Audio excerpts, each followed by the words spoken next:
السلام علیکم جی، مائی نیم از اسما شیخ، welcome to my channel. تو آج ہم بات کریں گے انڈیا میں واقع ایک خوبصورت ہندوستان فن تعمیر کی سب سے نمایاں مثالوں میں سے ایک اس کا رانی کی واو ہے، جو ایک قابل ذکر سیڑھی ہے۔ حیران کن زیر زمین ڈھانچے کو ہندوستان کے بنجر حصوں میں پانی ذخیرہ کرنے اور سپلائی کرنے کے لیے ڈیزائن کیا گیا تھا۔ خوبصورت رانی کی واو، جس کا ترجمہ کوئن اسٹیپ ویل ہے، تقریباً 1000 سال پرانا ہے۔ یہ نہ صرف ایک سیڑھی ہے بلکہ ایک ہندو مندر بھی ہے جس میں بہت زیادہ شاندار فن پارے موجود ہیں۔ یہ شاندار ڈھانچہ 11ویں صدی عیسوی میں دریائے سرسوتی کے کنارے تعمیر کیا گیا تھا۔ اس وقت گجرات پر چلوکیہ خاندان کی حکومت تھی، جس نے 9ویں صدی سے 12ویں صدی عیسوی تک مغربی ہندوستان کے بیشتر حصوں پر حکومت کی۔ کہا جاتا ہے کہ ایک جین کی تاریخ کے مطابق یہ ایک ملکہ نے بنوایا تھا، جس کی وجہ سے اس سے سوتیلے کا نام پڑا۔ ملکہ ادومیتی نے اپنے شوہر بھیما اول، جن کا دور 1022 سے 1062 کی یاد میں سوتیلی کنواں بنایا تھا، لیکن اسے ممکنہ طور پر کسی اور چلوکیہ بادشاہ نے مکمل کیا۔ اسٹیپ وال کو مقامی آبادی کے لیے مہیا کرنے کے لیے بنایا گیا تھا، جس سے وہ زمین کی گہرائی میں جا سکیں گے، جہاں ایک بڑے ٹینک میں قیمتی پانی ذخیرہ کیا گیا تھا۔ یہ خیال بھی کیا جاتا ہے کہ ایک بار ایک بیل کو سیڑھیوں تک پانی کی بالٹیاں اٹھانے کے لیے استعمال کیا جاتا تھا، جہاں سے مقامی لوگ انہیں اٹھا کر گھر لے جاتے تھے۔ اسٹیپ وال ایک بڑا منصوبہ تھا اور ہزاروں لوگوں کو پانی فراہم کرتا تھا۔ یہ نہ صرف ایک پرجوش ہائیڈرولوجیکل پروجیکٹ تھا بلکہ ایک مذہبی ڈھانچہ بھی تھا۔ اگرچہ سوتیلی کنواں اس وقت تعمیر کیا گیا تھا جس میں قریبی وملا و شاہی مندر تھا، لیکن رانی کی واو کا مقصد پانی کی تقدس کا جشن منانا تھا۔ وقت گزرنے کے ساتھ ساتھ دریائے سرسوتی سے یہ سوتیلا بھر گیا اور گاد اور کیچڑ سے بھر گیا۔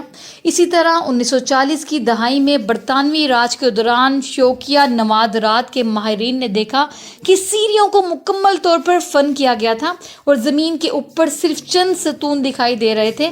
اس جگہ کی بحالی کے لیے جو کوششیں کی گئیں وہ 1986 میں مکمل ہوئیں۔ اسی طرح 2014 میں اسے یونیسکو کے عالمی ثقافتی ورثے کا درجہ بھی دے دیا گیا۔ حیرت انگیز رانی کی واو نندا طرز کے اسٹیپ وال کی بہترین مثال۔ اس اسٹیپ وال کو اسٹیپ وال کے طور پر درجہ بندی کیا گیا ہے، جو مارو گرجارا فن تعمیر کے انداز میں بنایا گیا تھا۔ اس انداز کی ابتدا شمالی ہندوستان میں قرون وسطی کے زمانے میں ہوئی اور رانی کی واو کو اب تک کی تعمیر کردہ بہترین مثالوں میں سے ایک سمجھا جاتا ہے۔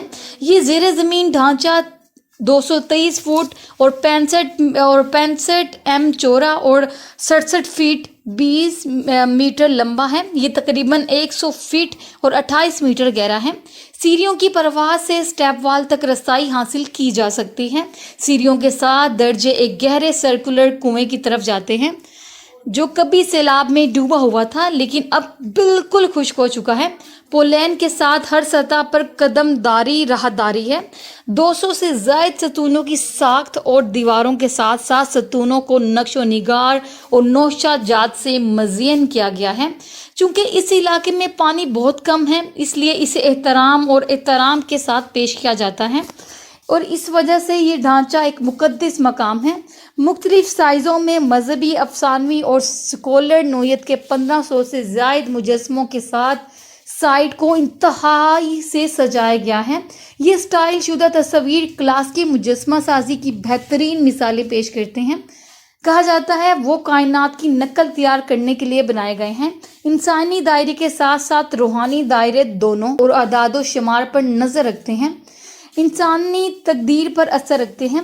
یہاں ناگا کنیا کی نمائندگی کی گئی ہے، کیونکہ ناگا وہ روحیں ہیں جو انڈر ورلڈ میں رہتی ہیں۔ خواتین کے بہت سے دوسرے مجسمے جو مختلف پوز میں نظر آتے ہیں، زیادہ تر انہیں گھریلو ماحول میں دکھایا جاتا ہے۔ خواہش دینے والے درخت جو اکثر ہندو افسانوں میں دکھائے جاتے ہیں، بعض علاقوں کو سجانے کے لیے استعمال ہوتے رہے ہیں۔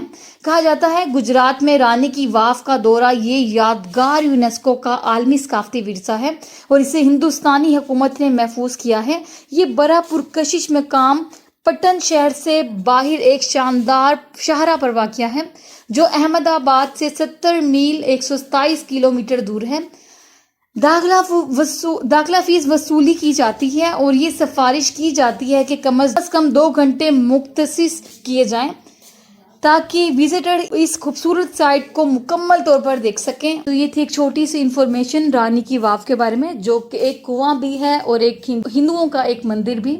یہ جتنا اس کا سننے میں نام مختلف ہے اتنا ہی یہ مختلف ہے دیکھنے میں۔